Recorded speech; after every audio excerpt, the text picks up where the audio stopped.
សួស្តីប្រិយមិត្តទាំងអស់គ្នាជាទីរាប់អានថ្ងៃនេះខ្ញុំនៅលេងជាមួយនឹងចៅហើយគេផ្អើលកកកករត់ចោលស្រុកចោលភូមិចោលទេចោលផ្ទះចោលសំបែងដោយសារចោលសៀមនឹងវាមកបាញ់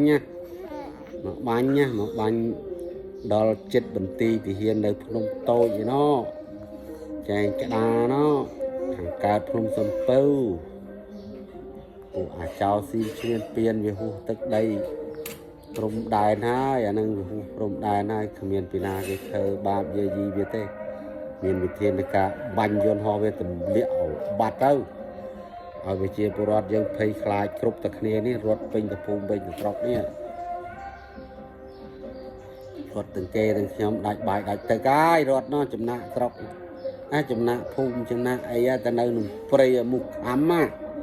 នេះចៅខ្ញុំឯងមុខខំមកយប់ហើយនេះមុខខំមកយប់ហើយនេះរត់ទៅប្រខប់ប្រភេងផ្អើលទៅភ័យណាស់នេះយប់ទៀតហើយនេះយប់ទៀតហើយនេះភ័យដនកណត់ហើយនេះភ័យអូនេះនេះន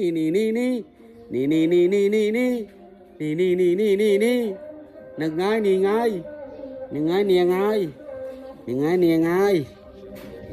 ងងាយចេះ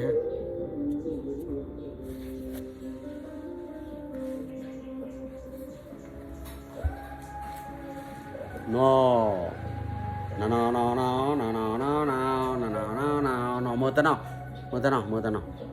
មើលទៅណោះមើលវីដេអូនេះមើលវីដេអូនេះវីដេអូនេះវីដេអូហើយវីដេអូនេះហៅឈរមើលវីដេអូនោះទីងដាក់ទីង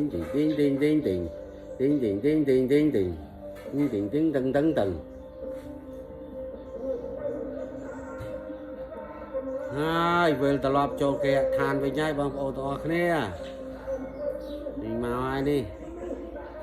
ទៅផ្ទះវិញហើយកម្មវិធីការនោះក៏កំពុងសំឡេងដល់កដល់ហើយ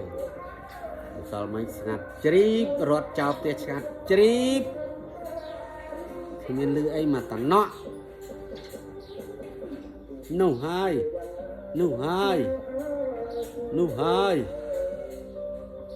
ដាក់ខាងនេះម្ដង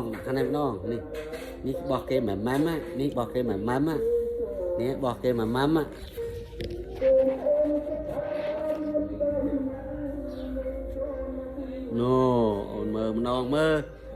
អូនមើលម្ដងមើលម៉ាំគេនេះម៉ាំគេណានេះម៉ាំគេគេម៉ាំសល់ហ្នឹងគេម៉ាំសល់ណាដើរទៅរួមម៉ាំទៀតហើយនេះ